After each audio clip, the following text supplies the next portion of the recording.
Matondo mukunga yevu amekuluma maana samu na kukotisa ina kina lenda na kusamu na mpolokesi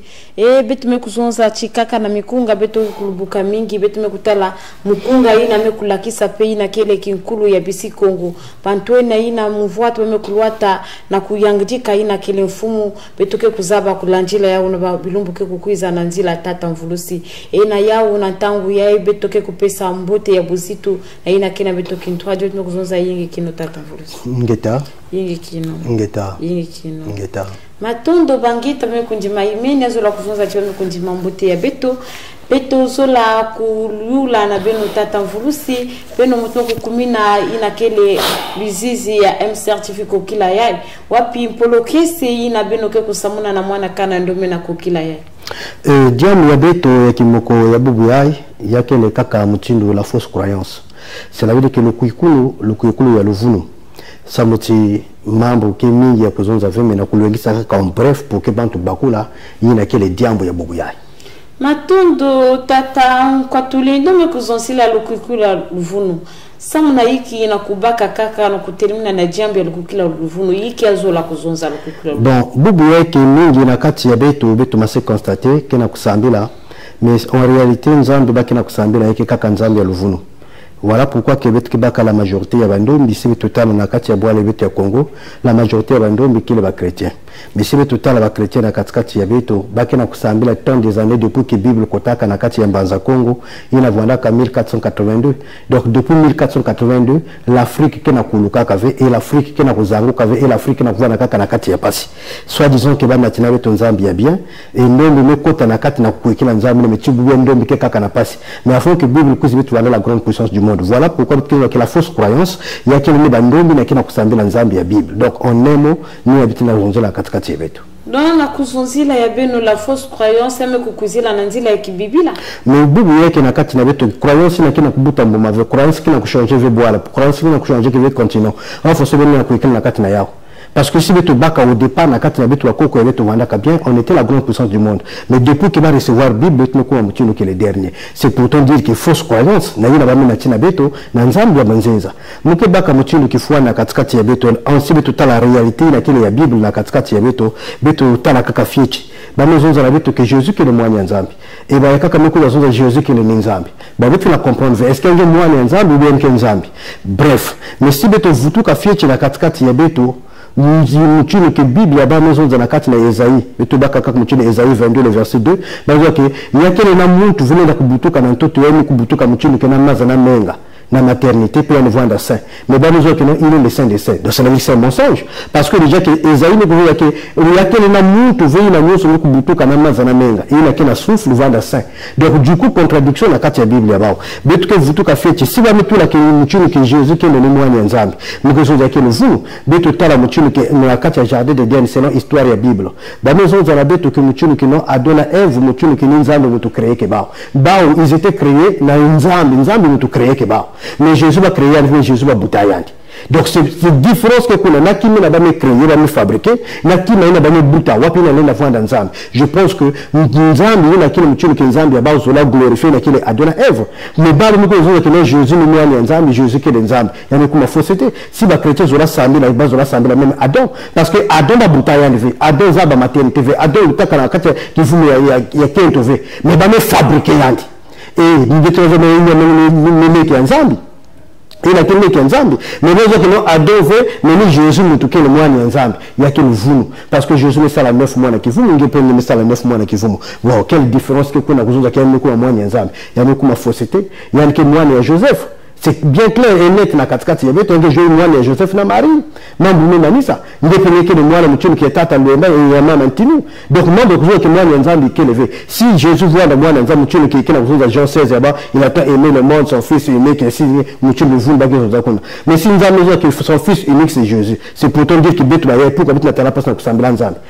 mesa la ki tante ngela wabana 10 na yinja muzo ke mwana mke zo la kaniyani mais ba ka ke se rebeller contre tatina mais ba na forcer il faut nous tatina ya me kuma luvulu or que nzambi ke nzambi ya justice nda sola avec moi ne muka kaniyai ina yake fausseté na katikati ya betu et même la kati na fausse croyance baba maison zake ntime voilà qui nous ngeke déplacer montagne mais bobu yeti jusqu'aujourd'hui que attend tout le monde s'attaque chrétien moi ça doit déplacer même bitadi betu bi kwa ni montagne même kaka de tadi yake na bora goudron a bon tito muti déplacer là mais on voit que c'est que qui ngeke déplacer montagne depuis quand nous na nyoso que depuis ba na tina betu bi la moto déplacer montagne yake le fait yake ba stratégie ba technique ya ba ya ko to la mutune ke ndemi na kati ya buzoba na kati ya embryonnement vrai croyance betu ke le ki mele bakina kutala bakoko beto na ntango bandaka na kati na pasi bubu ngo buta mwana kina kati ya mikisi mwana na muchuru kina kutela mapasi bitu kina na muchuru kizenga makubunga na zenga makubunga ni telama nime telaka mwana yuna kina kutela mavyo mata muchuru kina pasteur na sambula ni mwana ni telama zéro c'est ba bula makubunga na wakulu ina niki kulu betu ça c'est la vraie croyance donc la vraie croyance na ba kina kati ya tradition na kati ya bungu ya ngunza donc il faudrait que bantu za matondo beme kuzonza chimwana kina kutela mavyo bula makubungu betu kuzabila yao kayake kakayandi mosipe mfumu tume kusala baitina beto me kumanga vebeno kena kumangina kibibila beme kuzonza chi yisu bakubutaka yandi me kana bame kuzonza yisu bakubutaka no ben zole katoka pena zulu na kubwa na toto beto zola kukila ve fana kukuiza na kifuana kubutama muchindu ngena munu sa mutibeto kuzaba lule yani ki mwana nzambe ve yani ki créature ya nzambe faso beto nyosolo kena toto aki babani nzambe c'est pas pour nous que son fils unique ça c'est des montages comme nzambe est-ce que même nzambe nous dit que c'est mon fils unique il y a quel mochino que ni ba Jean vanda ba apôtres ya Jésus ba salama ku valoriser na quel maître ya bao. Voilà pourquoi il y a tout na kati ya buzoba bubu yake mchini ngenge na kati ya bundu nzo la kuvaloriser ya kile to ka mettre yange to tata ngenge ke zoza mambo ya mbote nzo za wana mnyoso pour que na faire quoi na bayina kile vena kati ya bundu na car au fait il faudrait bazaba que Jésus que mettre kaka beto nyose Jésus que nzambe vene salaka gâteau vene salade pavé salaka kwa ngave bima nyoso nzambe salaka ya voilà pourquoi kitone yetu vutuka na la nature parce que la nature makubungu neze na mwana metelama yene la batizana yene kunwa yene ko da mchini ke bonzo ke ngeba mchini ke bubu yake bantu na AVC muke pesa ba technique AVC beto na kinku ya beto mutu ke mutu na kene na kati na problème ya AVC ngena kusentir ke problème kuma passe même sentir ke waitu kile ainsi de suite na kinku ya beto ba ke dia kaka ngaradia ba ke so ngadia dia de mutu ke petit cola ba so kaka petit cola na bazandu nyoso ina nyoso ke il faudrait que mutu nyoso ina mutu ke na kindevu ya tension bien AVC yani kudia ya mutu ke 3 fois la semaine c'est la dire que 3 to ba bula 4 la semaine c'est mutu dia bubu ya mosi et mutu ke ngani bitsamba simba mutu dia donc 3 fois la semaine diandé ça bela AVCV est-ce que betu meko da mutu na kusambila Jésus ça betu ainsi de suite na les hôpitaux ya ba mutu ya mundele non mais la kinpu na betu wa ko dia zabaka mutu ya kutraiter éviter yao donc yakika kama mambo ya ngaradia kwenda mutu ba tekisa makasu petit cola ya pembe sumba yao singe kila problème AVC tension kudia yao yake tu na kati ya guérison et si me persiste na kati ya ngese kunene mutados asomoko la tala betu bitkeza ko traiter c'est là qu'il peut ya bandombi c'est tout. Matondo ina beke na kumangina yisu constant beke na kuluta beke na kumangina yawe yake les croyances lukikulu ya beno mais mutu yake zonza kati sala angele peut-être que lifelo yango ke ya kuzoma bacha yake vers tout 300 mona beno ok mutindu beto zabave beme kuzonza chi une mauvaise croyance fausse croyance ila mekuizila na kibibila beno en tant que ina kile mfulisi kanda bandome kukuiza wapi muchindu ndombe ina kile na kati ya fausse croyance ina kusana na kutambula lufulusu selon na mbandu ya beno ya ina kile kwa tulendo le sauveur de l'humanité de la race noire. Bon déjà que muchindu étant que prophète de la race noire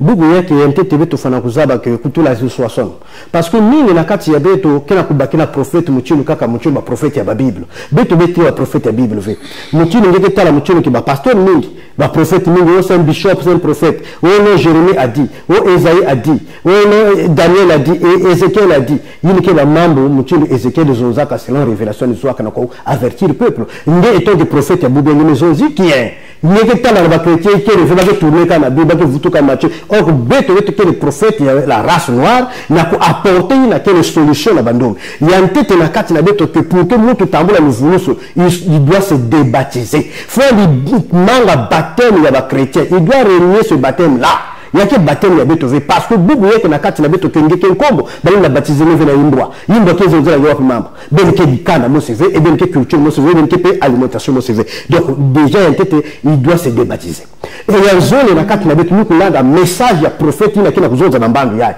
bubu yeke beto mo zoza yeke na bandoni il faudrait que ndombi fu en tête na kati na beto que mutu na kime konga identité spirituelle ya ke mutu na kina vivre sans âme or l'âme c'est la conscience de la personne et conscience ya mutu ke na kati ya menga. Voilà pourquoi si menga même manisa ngena nzoto fonge kufwa. Voilà pour nous kuna kengeta l'âme vit dans le sang. Donc bible na kati na beto identité spirituelle que na kulomba na kati na beto que na kati na nzila yina kele origine ya croyance ya bakoko yange. Personne nous te veut talanzambi. Nous te veut talanzambi. Bet que zambira kanzambi na témoignage beto waka ya bakoko ya beto. Mais si beto baka ke koko yange koko bet que kula kubwa na tata nzala pa na mama nkengi nufuma ba yina butaka bando parce que beto adona evre beto buta beto.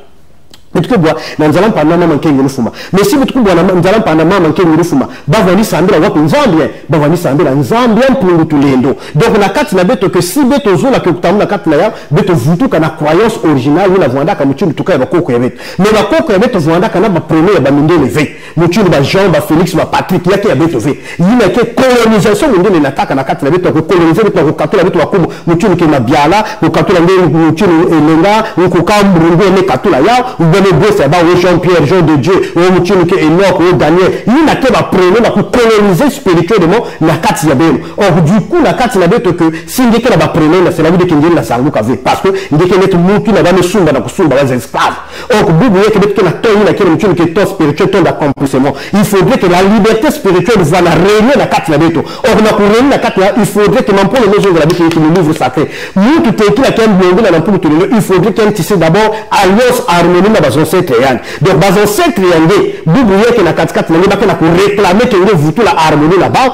afin que bazaba ko orienter et éclairer na yina que nzira ya babiba na kubwaba na kizizi ya pour tout le à travers une pause ya kwa tout le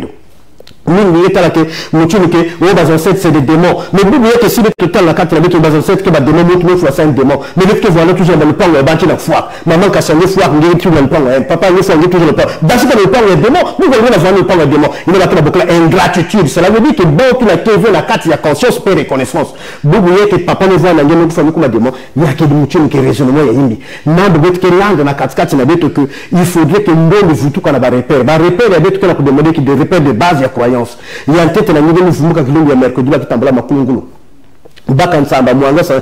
na upango mwangisa makasu yoka tabaka na pipa na yuzo tu verrais que bakoko ngeke kuza révéler ba mambo na yuzo muchino qui lutaka la famille na ko orienter vie yangi parce que vie ya beto ya pour te planifier que yao déjà nous avons que nous devons faire que vendre chauffeur que vendre menuisier que vendre président que vendre ministre déjà pour tous les arbres mais pour tous les arbres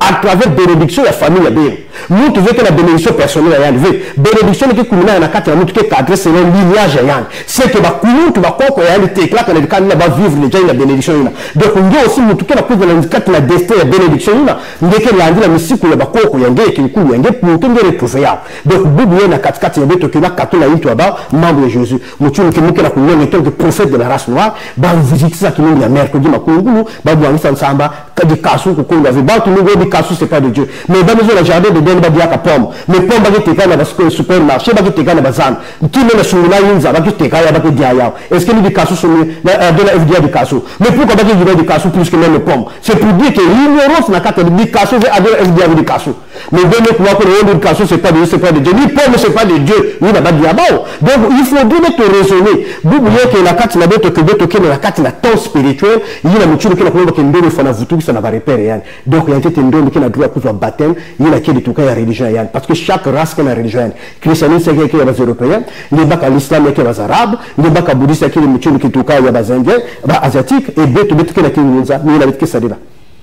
Matondo na kusamuna ina mimi kusamuna na mvutu na kiuvu ina mimi kupesa beme kuzonzila ba jambo mingi ina betozola kubaka peba biuvu na katikati na yao me jambo ina muzola kubaka na masuki na beme kuzonzila ti beto na kuinadikaso beto ina ni pomme est-ce que en tant que beno prophète révélateur ina kia kuzabila kimpeve spiritualité africaine est-ce que yake pomba kujaka ou mutindo kana ke pomme sa mutindo be ina pomme mutindo bon la kati ya mambo ina parce que betoza ba profondeur on maîtrise la Bible abet ke maîtriser ya ke vena pasteur ou bien prophète qui peut enseigner beto mambo ya Bible qui boulienne parce que betoza ba mambo ya Bible qui kuna fausseté que trop donc du coup la kati na ya ke mambo ya jardin de dernier que mambo ya sexe que kuna mais on bureke baba to na pomme mais betoza mais beto mo kuiser na mambo vena ki ya kuzonzola ba chrétien beto kuzonzola mambo ya beto mo beto kana ku préparer ki na kile mutune événement ya vendredi la c'est snack ça muti na kati ya kintwari ya bangunza Matondo sesnak muchindu beme kwiza kuzonzila yona kacha kintwaje bangunza kintwaji na wapu muchindu beno kuzonza kati bangunza ina baka na kubukila bangunza bake bangunza vibine zabila baba bangunza vi mebube baka na kutala beno ke na kupesa mbila na bangunza beme kuzachi atange vwa na nguza chrétien muchindu geke na kumangina bao bebeno mekutula mbokolo wapu muchindu wapu nguri ya ntamu ke kuna samuna bon bubu il faudrait te comprendre katikati ya betu nyeke na kuyimina mwana que muchindu ke na katikati yange ku jouer que fait ballon et muchindu na balabala fonde tanga ka mwana tous les jours que na kona jouer ballon ku jouer ballon na balabala mwana ke na kona tanga ku jouer ballon et à la fin il ngiri sala na katikati comme dirait que mwana joue le ballon comme il joue le ballon il faut battre ko tourner école de foot nous ambena muchindu ke nous que baba ke banguza chrétien bayina nous que quoi la Bible c'est des chrétiens il y a que la débat avec que ça la kuna tous ceux qui croient à la Bible c'est des chrétiens or que nous la Bible qui levé comme le baba qui na kuna baka na zoki baka bangunza ma baka na zoki baka bangunza bon mambo fait bon tu veux te voir ensemble pour que maintenant tout là ba repère ba base qui nous a ça nous faire avancer qui nous a il na meza ba me pesa ina kile de base il na meza ba venir vendre dessus nous tu qui vendre na katikati ya betu donc voilà pourquoi que si betu bien kaba betu baka ba qui nous a qui na kuisa na access na que communauté supérieure de nous authentique au Congo donc de nous authentique c'est pourtant dire que nous authentique nous na qui na katikati ya Kinkulu mais na katikati ya Kinkulu on n'a pas la Bible donc du coup na katikati ya betu qu'il faut betu bloquer là-bas parce que que ba pani ya beto bandondo muchindu beto il faudrait la kuza kuwa mpoloke c'est peut-être ba kana raison ba kuza convaincre beto si beto kana raison beto ke mission na kuna na kusala kintu wadi parce que bubu yake na katikati ya beto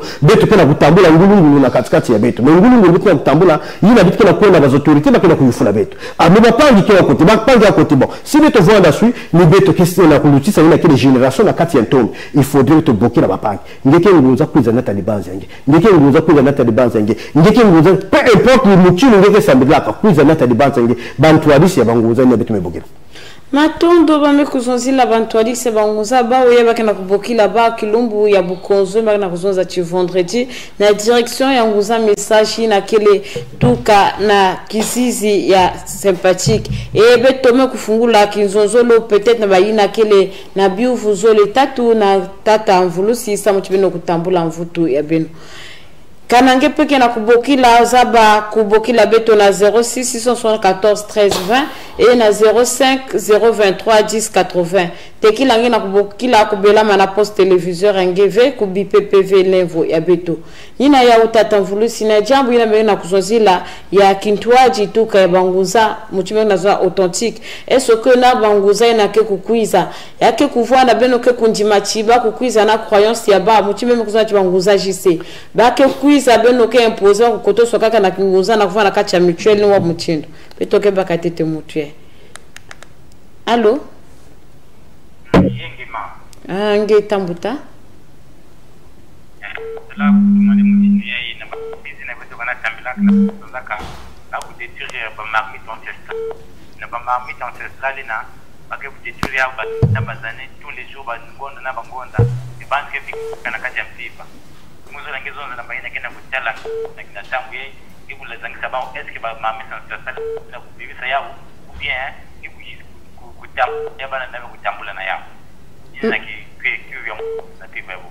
matondo betu mekulani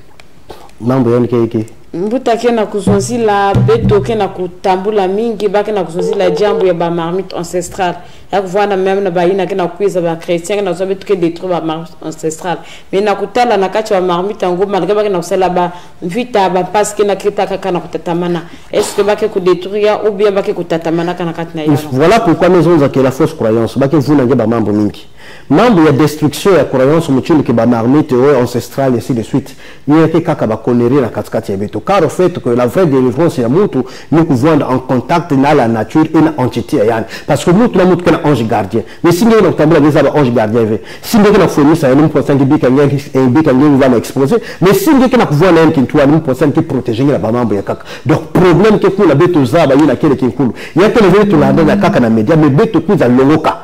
Voilà pourquoi que but assassinat ni pour réunir bangunza nyoso baza dette nyoso ya bangunza kuvanda na kati ya balwa mosi principe mosi enseignement mosi pour que beto zaba kununga na kati na jambo ya beto ngima yake venu tatu kuja vuna yake mwana ya bisiko matondo beto mekuma na suka emission beto ke kuzaba kubaka mutu mosi sambe to vambana allo Ah, mbote yaya. Ah, pasteur. Ah, beto ke mbote kuvu ya ben. Moi, l'éclaircissement, la main de la gonzaïe. Ya sesnak. Voilà. Matondo beno ke kulanda jaka ya na mbote news. Bon. Donc, il y a que les diambles Sesnak, Moutine, il y a que les communautés supérieures de Ngunza authentiques au Congo. Donc, il y a que net Moutine qui est association à Bangunza. Si le Tobaka Moutine à l'assemblée, ça l'a qu'à Koserko. Donc, il y a qu'association des assemblées, église des réveils. Maintenant, il y a une écoute à Bangunza. Dans le sens que, Nakukanga, il y a que les Nzila, Namutantu, il y a que la Kuza Vuna Moine et Bissiko. Parce que la boubou y'a que quoi que vous avez na kulonga mambo ya kaka y'a ndeke ngo mambo kaka donc du coup bantu weku ma perdu mais si vous te voir na kati ya brassage ya nzila mosi na kati ya balua mosi na kati ya mambo ya kukula dibundu na mchuni kwa tata matoko bikaka bamfumo kimbango mukalisa ke na kati na beto ke ya ke dia vum kisika mchuni mutantu ke vuna dia ka mchuni tuka ba chrétien ke vuna dia ka mchuni babani ya bangunza beto noske vandi ya kulwenga donc mambo ke kuna sesnak bantu hadisi ya bangunza bakuza vendredi na 16h na direction générale ya bangunza yina ke en face ya pharmacie sympathique na la fin banda bokla numéro ya bakeza ba orienté ba mi bokla bantu hadisi ya bangunza pas adepte ngunza mais tu hadisi yina ke na dibundu yandi kuza yanke invité pour que bazala kuyamba yana kati ya kesi nyos matondo betoke kufutula na bino tata mvulusi na bino kufika ntango na kuisa kusamuna mpolokese pe na kuisa kusuika jambo yai bame kuzonza ntwadisa me kumanga venge mutkele ya yambutana oui ntwadisa ngona vanda accompagner na mtu nyos sikuiza ambasi pen ke kuzaba pe kunatisa pe ina kele baina kena manyimana yanji betome kufuta matondo na ina me kusimba kinyemo ina kele mbuta sunda na katikati na yanji poto lendo sema nange ina mekulanda beto poto lendo pe sema na katikati nange beto kuzonza me kumambana ina kikukuiza tatamana kubokila samu chiba kusuika kinzonzo lokele mwasi matondo.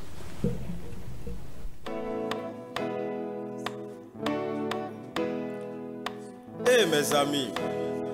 avant de connaître l'autre, il faut d'abord se connaître soi-même.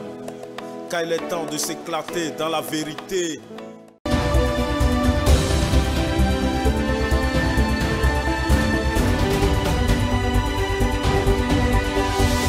MCR TV, notre partenaire média.